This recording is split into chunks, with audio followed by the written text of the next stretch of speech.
From an all-female punk cabaret to the queen of the rap scene, Ukrainian musicians are resisting through their lyrics and through their determination to remain in the country as the war continues around them. We're joined now by Ganna from the troupe Dakh Daughters, who's in Kyiv, and Alyona Alyona, who's in Baryshivka. Thank you so much for taking the time to speak to us here at France 24. And I wanted to ask you both how the situation is right now in Ukraine. Alyona, how are things where you are? Thank you. Hello. Today in my little village, which are near from Kiev, like 40 miles from Kiev, and very, very close to Boryspil airport, the biggest airport in Ukraine. Situation in the morning was really horrible because all people go to shelter, and we heard so many sounds of war. But now, and this situation is okay. And maybe 1 hour ago, we don't have electricity in this village. Things are indeed very tense. Ganna, what about you? How are things where you are? Yesterday, I saw explosion very close to us. It was a remind like, you know, like in TV, like in Hollywood films, when the world is end. Something like that. But we're okay. And we very much hope that things continue to in that direction, that you're sheltering there and you're safe for the moment. Now, going to your music, there is a strong social and political conscience in the work that you make, and that predates the current conflict in Ukraine. You've both been involved in activism online in the last few days. Alyona, you put a video message on social media calling for help. How successful do you think online campaigning has been for Ukraine? You know, I didn't expect so many asking from foreign journalists about situation in Ukraine, and I think that I have big social media in my social network, so I have to say in English to old people this information, and I post many different video on my Instagram because. I think that all European people have to know what the situation is in Ukraine, first of all, and then they have to understand that if Ukraine starts to be a part of Russia, then Russia can go to other European countries, maybe to do new Soviet Union, you know. It's true that social media has been key over the last few days. Ganna, I wanted to ask you about something you posted. You asked big streaming platforms like Apple Music and Spotify to change the covers of your records to raise awareness about the situation. What sort of response did you get? I think every instrument of media now is very supporting for us. And it's like big plus to let different people all over the world to know about our problem. Indeed, you've been using social media, but of course there is your music and performances as well. As I said, current events have always featured in the Dakh Daughters music and theatre. Let's take a listen to one of those pieces. This is Rosie Donbass.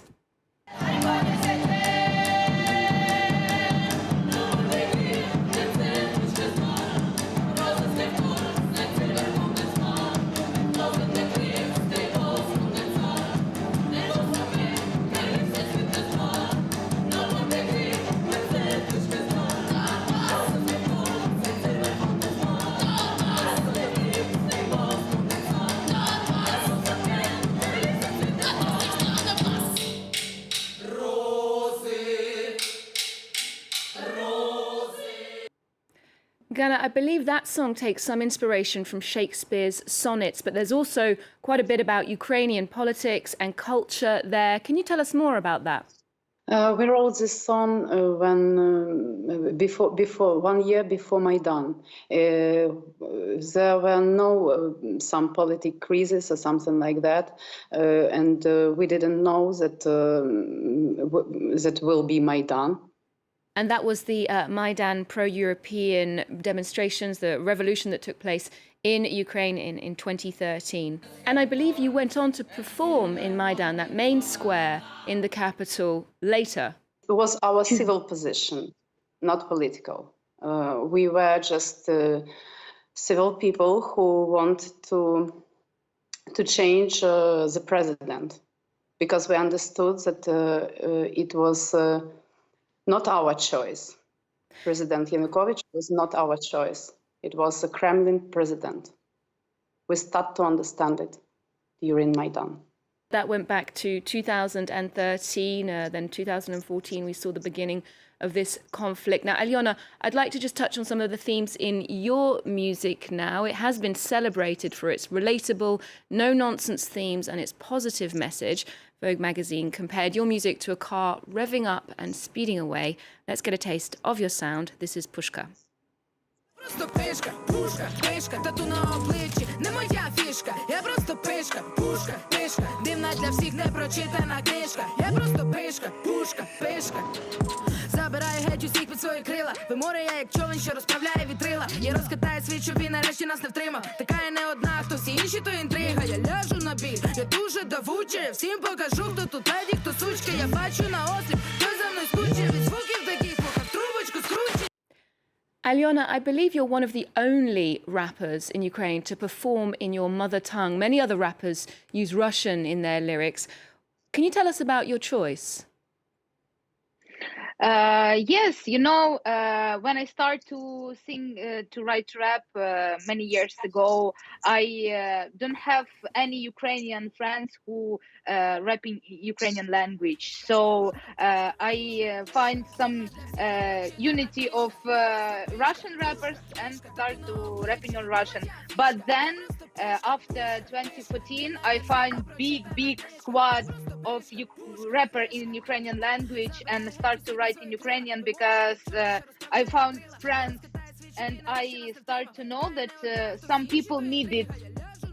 So I stopped to write in Russian and start to write in Ukrainian. And for this time, I never been in Ukraine. I have never been in Russia and don't write Russian rap.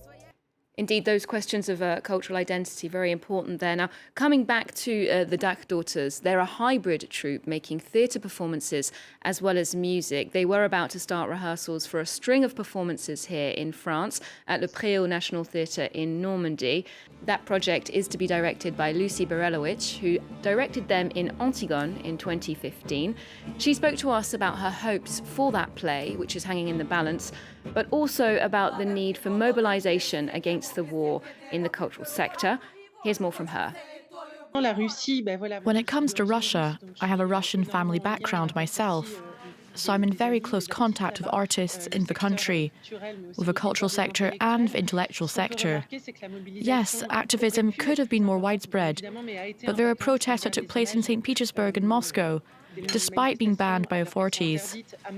But yes, it's essential that the intelligentsia speaks out. I read an interview yesterday with the theatre director Liev Dodin, who said that Russian intellectuals need to be more outspoken. They can't stay silent on this.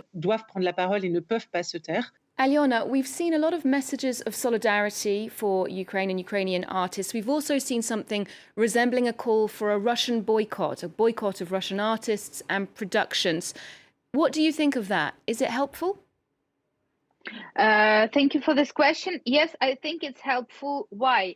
Because Russian Federation say lie to all the Russian people.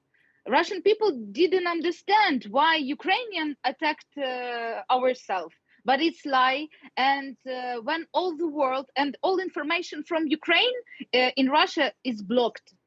So if we try to say this information to Russian people by opportunity for European artists, and we start to block artists and start to say, when you listen this music in Ukraine, some people dying, then Russian people start to understand why we do this. Ganna, I wanted to ask you about the influence of the cultural sector. How important do you think it is for artists to speak out at this time? I think that the people of art need to speak about it. We need to speak about everything, what is going on. Because theater is a magical place where you have an excellent chance to tell the truth.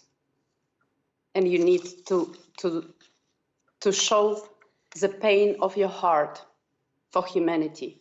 Alyona, going back to you, you were born at the very moment that Ukraine declared independence. Your own life has followed the same arc as the country in some ways.